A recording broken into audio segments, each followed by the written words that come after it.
শ্রীমদ্ ভগবদ গীতা প্রথম অধ্যায় বিষাদ যোগ নবম শ্লোক।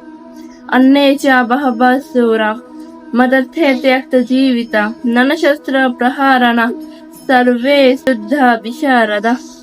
অর্থাৎ এছাড়াও আরো অনেক সেনানায়ক রয়েছেন যারা আমার জন্য তাদের জীবন ত্যাগ করতে প্রস্তুত। তারা সকলেই নানা প্রকার অস্ত্রশস্ত্রে সুসজ্জিত এবং তারা সকলেই সাময়িক বিজ্ঞানে বিশারদ। নিজ পক্ষের প্রধান যোদ্ধাদের নাম উল্লেখ করার পর দুর্যোধন এই শ্লোকে বলেন যে শুধু এই কয়েকজনই নয়, তার সেনাবাহিনীতে আরো অসংখ্য সাহসী যোদ্ধা রয়েছেন।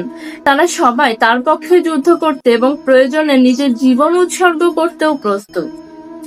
এই বক্তব্যের মাধ্যমে দুর্যোধন তার বাহিনীর শক্তি, ঐক্য এবং যুদ্ধ প্রস্তুতির পরিচয় দিতে চান।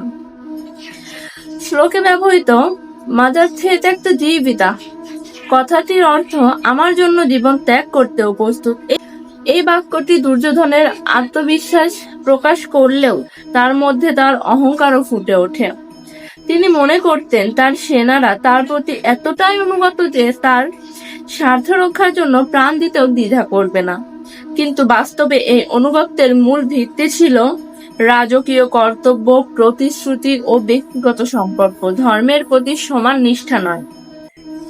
এরপর তিনি বলেন নানা শস্ত্র প্রহারানা, অর্থাৎ তাদের হাতে নানা ধরনের অস্ত্র রয়েছে এবং সর্বে যুদ্ধা বিশারদা, অর্থাৎ তারা সবাই যুদ্ধ কৌশলে অত্যন্ত পারদর্শী।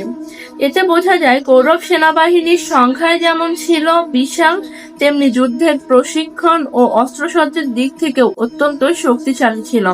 তবে এই শ্লোকের গভীরে একটি গুরুত্বপূর্ণ শিক্ষা লুকিয়ে আছে।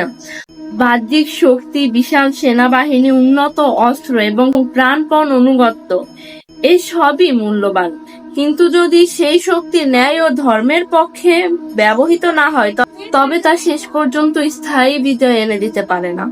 কৌরবদের পক্ষে অসংখ্য বীর যোদ্ধা ছিলেন, তবুও তাদের উদ্দেশ্য ছিল অন্যায়ভাবে রাজ্য দখল করে রাখা। অপরদিকে পাণ্ডবদের লক্ষ্য ছিল ন্যায় ও অধিকার প্রতিষ্ঠা। তাই গীতা আমাদের শিক্ষা দেয় যে শক্তির প্রকৃত মর্যাদা তখনই যখন তা ধর্ম, সত্য ও ন্যায়ের সেবায় নিয়োজিত হয়। এই কারণেই কৌরব পক্ষের বিপুল সাময়িক শক্তি থাকা সত্ত্বেও শেষ পর্যন্ত বিজয় হয়েছিল ধর্মপক্ষের। জয় গীতা, জয় শ্রীকৃষ্ণ।